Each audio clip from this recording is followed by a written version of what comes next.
These chairs are so squeaky. It just... Demons. Anyways. Wow. Hey guys, what's up? Welcome back to my channel. My name is Kylie. I am a film student studying here in California, and I am here with my dad, Matt. Hello again. Let me just preface by explaining. We have been on a horror movie binge, just on a bender, watching horror movies, and I've completely introduced my dad to the universe of Insidious. So in today's video, we are going to be ranking the Insidious movies as well as ranking all the demons in the Insidious movies. Fair warning, there are going to be spoilers in this video, so just know that going ahead. So to start, these movies did come out a while ago. The last one came out in 2018, so I just want to briefly go over them so that you have a refresher and can better separate between each movies, because for each of us, these movies tend to run together a little bit, and so I'm just going to help separate them a bit before we start to rank them. So in Insidious, parents take drastic measures when it seems their new home is haunted and their comatose son is possessed by a malevolent entity. So this is the movie in which parents Josh and Renee move from house to house because they think that their houses are haunted, but in reality their son, well, his soul has been kidnapped by the red-faced demon, and this movie is the one that ends with Josh has been inhabited by the woman in black, Parker Crane, and he kills Elise. So that's the end of the first one. It kind of runs together with the second one, so I just wanted to point that out. Yeah. So in the second one, soon after their showdown with evil spirits that possess their son, the Lamberths are ready for their lives to return to normal. However, something still is seriously off, especially with Josh, who, unbeknown to Renee, is possessed too. In order to free Josh's soul and to finally defeat the malevolent forces around them, Lorraine and her ghost hunting friends investigate the past to save her family's future. I feel like that one's pretty straightforward. This one ends with Josh and his son Dalton being hypnotized and forgetting their powers altogether, so they won't astral project anymore, so our story with them is essentially done. So the third one goes back in time. It's the first case in which Elise works with Tucker and Specs. It's when they meet and form a team, so it's sort of their origin story. When teenager Quinn Brenner senses that her late mother is trying to contact her, she seeks help from gifted psychic Elise Rainier. However, Elise's tragic past makes her reluctant to use her abilities. After Quinn is attacked by a malevolent entity, her father pleads with Elise for help. With support from two parapsychologists, Elise ventures deep into the further, where she finds a powerful demon with an insatiable craving for human souls. That one's pretty straightforward, so I'm just gonna get right into the fourth one. Brilliant parapsychologist Elise Rainier receives a disturbing phone call from a man who claims that his house is haunted. Even more disturbing is the address, 413 Apple Tree Lane in Five Keys, New Mexico, the home where Elise grew up as a child. Accompanied by her two investigative partners, Rainier travels to Five Keys to confront and destroy her greatest fear, the demon that she accidentally set free years earlier. Okay, so now that we have a better understanding of the separate movies and what happened in each of them, I think that we should just go ahead and get started with our rankings. Okay, so I'm gonna ask my dad first. What do you have ranked number 4, your least favorite? Number 2 I had ranked as my least favorite, although I did like all 4, I'm going to say right up front. I enjoyed all 4 of them, but when having to rank them, the second one I ranked number 4. So for me, I ranked the third one as my number 4, and do you want to explain why you chose the second one as your least favorite, or? When I looked at all 4, the first one, set the trend. The third one went a little bit different direction, and the fourth one was really wild. So I thought number 2 was a little more mundane compared to the other 3, just a little bit. So that's why I ranked it 4th out of the 4. I actually chose Insidious 3 as my least favorite for pretty much the same reason. I know it was the origin story, so there were a lot of things I could appreciate, and I still like the third one, but I felt that Quinn Brenner as a character was pretty one-dimensional. I didn't find her story with her mom very interesting, and I thought it was unique in the fact that she was so crippled. She got hit by a car in the beginning of the movie, so she really wasn't able to fight for herself, but also in that way, it was, I don't know, I guess more frustrating than anything, and she really couldn't do much, so she wasn't much of a fighter. I don't know, the third one just interested me the least, I guess. Well, you might have won me over already just thinking about some of the points that you brought up in number 3 as opposed to number 2, but I'm going to stick with number 2 as 4th out of 4. Okay, yeah, stick with your list. We can make changes, obviously. It's good to hear other perspectives and formulate your opinion based on new information. We don't like to be super set in our ways, but let's just stick with our list right now, and then we'll talk about it. Right. So what do you have as your number 3? So I had number 3 as my number 3. When you talk about the depth of character, I can understand your point. I did like having a new person come into the movie from sure. Number 1. We'd had number 1 and number 2 where it was a select group of people. So number 3, all of a sudden, you start that movie finding out more about Elise Rainier because she's in her home and her husband had passed away and she has their basement locked up and she's kind of social distancing herself actually. So when the young girl comes to her front door, it changes everything. So that grabbed my attention at the beginning. But I can understand your points about her character as the movie went along. It didn't really get very deep at all, even though she was an important character in that movie. I liked the backstory with her mom and the fact that her mom came in towards the end. I'm talking about Quinn, not Elise. It just, the tones were supposed to be deeper because you're dealing with someone that has lost their parent and they're young and it's something that some young people have to go through. So thematically, I thought it was nice, but not as fleshed out as it should have been, nor as emotional as it should have been. But yeah, that's why that's my least favorite, but I already talked about that. Okay, so my number 3 is Insidious: The Last Key, the final one. This was really hard for me because I really like this one. I just like the first 2 more. It's really hard to justify why it's my number 3 because it's so, I couldn't tie them. I couldn't make it tied with the first 2, so I put it as my number 3. I love this one. I think that it's really interesting that you get Elise's backstory. The twists in this movie are fantastic. Javier Botet is one of my favorite horror body actors. I think I'm definitely gonna do a video about my favorite work that he's done. Yeah, it's hard to say because I don't want to rank it number 3, and yet here we are. So what's your number 2? My number 2 is The Last Key. Okay. If I have that right, The Last Key. Or is that the name of it? Yeah, I got it right. The Last Key. I really liked that one. Of all 4, it stuck out of my mind the most. The beginning of the movie, the set location that they found for the beginning of this movie drew me in from the get-go. And it was completely different than the preceding 3 movies. Telling Elise's backstory was interesting. A lot of evil stuff going on in her family, even without a lot of demons and evil that we think of in this type of a movie. There was a lot of things that were upsetting in the beginning, creepy. It just went on from there. So that one, even as a standalone movie, if it wasn't part of the series, I just enjoyed that one. Yeah, I mean, it easily didn't have to be part of the series. Like you said, it stands alone really well. I think that Elise is definitely the star of all 4 of these movies. Obviously in the first 2, I love the family, I love Patrick Wilson, I love Rose Byrne. Elise is definitely our star, and in this one she gets a very deserved backstory and you learn so much about her family past, and it is really disturbing. That one is a really good one. So my number 2 is the first Insidious, actually. Wow. Yeah. These chairs are so squeaky. That surprises me. It's really hard because for me, I would rank the first 2 and the last one all at number 1 if I could, and then put the third one last. But here we are. It's gonna be too hard for me to explain this without talking about why the second one is my number 1. So I feel like we should just go into our number 1 and then I can sort of get into that. So your number 1 is? Number 1. The movie that introduced me to this series of movies.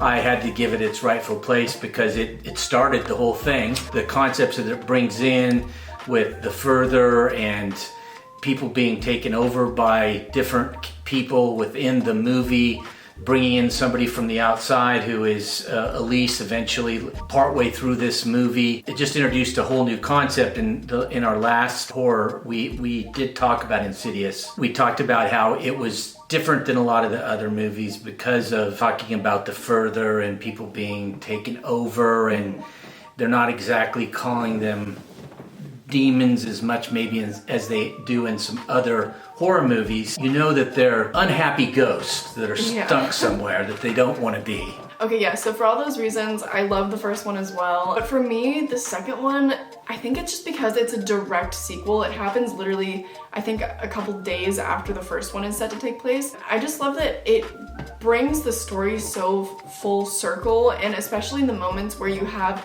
Josh that's stuck in the further interacting with his family that's in the real world, and the things that happen in the first movie that are now being connected by things in the second movie, and you realize it's all really one story, and you get so many answers. And I just love that it's so well-rounded in that way, and there really aren't any loose ends. Everything is pretty much explained. I also really love the I want to call it like the sub-story. Essentially, you have an A plot, a B plot, and a C plot in generally every movie, every TV show. So for this movie, the B plot was about Parker Crane and his upbringing, him being forced to dress as a girl, and then when he's older, having to dress like this woman because his mom wants him to commit murders for her and stuff like that. And I just found his story so fascinating, and you learn all about him and why he was so attached to Josh since he was a little kid. And yeah, so I just really love that the story all really comes together in the second one, and I love the family. So obviously it's all my favorite characters with Elise and Specs and Tucker, and then we have Patrick Wilson, Rose Byrne as Josh and Renee, and then his mom Lorraine. So they're all really my favorite people. And then we also have Carl who comes in. I think they all get really deserved, fleshed out stories in that way. I guess minus Elise, but anyways, so that is why Insidious Chapter 2 is above number 1, just because it rounds out the story completely. What are you smiling at? Well, I agree. I'm listening to you and you're talking me into the way that you have them ranked. Oh, okay. You don't have anything in your teeth or anything like that. So. Okay. You sure? Okay. We are now going to get into our rankings of the demons in the movies, so let me just briefly kind of go over which ones were in each movie. So in the first one, we have the red-faced demon. He is the one that kidnapped the soul of Dalton, the little kid, and he's the one that his theme song is Tiptoe Through the Tulips. Tiptoe Through the Tulips, yes, that one. That's his theme song, and he sharpens his, little claws, and that's the red-faced demon. And the second one, we have one that is not a demon, but it is a human soul, a human evil soul. Parker Crane, or the Woman in Black, is what he was known as before we learned that he's Parker Crane. Then in the third one, we have the man who couldn't breathe, or the wheezing demon, although the wheezing demon is kind of a weak name to me. I don't know, so I just call him the man who can't breathe. In the fourth one, we have Keyface, played by Javier Botet. He is the tall, gangly demon that has the keys for hands. Maybe this time I'll start. So my number 4 is Keyface, which is unfortunate because of how much I love Javier Botet. However, I think in terms of the scares and conceptually, I found him to be the least frightening, or I guess, I don't know, because I have really crazy vivid dreams, and we always watch these movies at night, and after watching the fourth one, I slept pretty well, and I was fine. I wasn't hiding under my covers or anything, so that's why I ranked him last. What's your number 4? My number 4 was the man who can't breathe, or otherwise known as the wheezing man. Yeah, the wheezing demon. Yeah, He was good, but he wasn't as good as the others for me anyway. No, me either, especially because why? Okay, so he's my number 3, and I just don't really understand how that's considered frightening. I mean, visually, it's very gross, and yes, it is frightening. I would be scared to death if that demon was after my soul. However, he seems pretty crippled and old, and he can't breathe. He's defeated simply by her, I believe, taking off his oxygen mask. Yeah. So conceptually not very scary, just kind of weak. What was your number 3? My number 3 was Keyface. Your number 3 was Keyface? Yeah. Okay, why was that? Was it his look? Was it what he did? He was the most kind of in your face of the 4 movies. Mm-hmm. He was just one big scary ghost, demon, monster, entity, whatever you want to call him. And he was those things. Mm-hmm. Not only did he have keys for fingers, but he didn't have a nose, as an example. He was good, but I just didn't think that it had quite as much imagination, maybe. And also, because we talked about this in the video that we did previously, I'll link that one below, but we talked about how sometimes things are a little bit better when they're left to the imagination, but I mean, in the case of the Insidious movies, that's not generally true, and I still really, really love these movies, so it's not always necessary, but sometimes when something is so in your face and you could just see all of it and it's CG'd and might not be CG'd that well, it just kind of takes away some of the fear for me, I guess. So I get what you're saying. So what is your number 2? My number 2 was the red-faced demon. Me too. Scary, I mean really scary in the first movie because trying to figure out what was going on as you watch the first movie. But I like a little more mystery to my demons and ghosts than him. He was just a really scary red-faced guy. I agree with that to a point. I think there were some moments when you kind of see a lot of him and it's a little bit goofy, but there are some moments, for instance, when I believe it's the first time Elise goes into the room. No. It's when Lorraine goes into the room, and Lorraine, Dalton's grandmother, can actually see the demon in the corner, and he kind of like puts his hand out and is kind of like reaching towards demon. He's reaching towards Dalton. I thought that was cool. I also like that we don't explicitly see him till more towards the end of the movie, because there was also the moment when it's Specs and Elise is kind of whispering to him and he's furiously scribbling it down. I think that sort of loosely drawn image of him was pretty frightening because... Yeah, that was a good part. Yeah, so I enjoyed that, but yeah, he's still my number 2 because I guess we agree on our favorite. Yeah. Our number 1 was Parker Crane, the woman in black. Just the whole backstory, and when you learn the twist and that he's actually, or she's, well, he's... It's hard to explain that one. It's hard to explain because it is... The woman in black is a woman until you learn that it's Parker Crane, who, even though was forced to dress up like a little girl by his mother, does identify as a man and identified as a man until his death. So when I'm referring to Parker Crane, I'm gonna say he, but when I'm referring to the woman in black, I'm gonna say she. So, but they're the same thing. Do you want to talk a little bit about that? Well, they started as the same thing anyway. You know, what we see in that movie is the bride in black. The bride in black. The Bride in Black. Am I saying the Woman in Black? Yeah, you That's are. a different It's movie. The Bride in Black. The Bride in Black. But the Bride in Black is who we really see. Yes, we see the backstory, and that he was a little boy that was treated as a girl and made to dress up and with a really bad mother. Throughout the rest of that movie, it is that black... The Woman in Black, right? The Woman in The Black. Bride in Black. Bride in Black. Bride in Black. Okay, I know, because it's not good to say Woman in Black because that's a totally different movie starring Daniel Radcliffe, by the way, which we should watch. Yeah. All right, well, I think that's going to do it for today. Again, this is my dad, Matt. Thank you for joining me. Good to be here. So catch us on the next one. I might have my dad in another video. We are currently in the middle of watching all the movies in the Conjuring universe. So we have watched the first 2 Conjuring movies and the first 2 Annabelle movies. Tonight we're gonna watch The Nun, and maybe Annabelle Comes Home.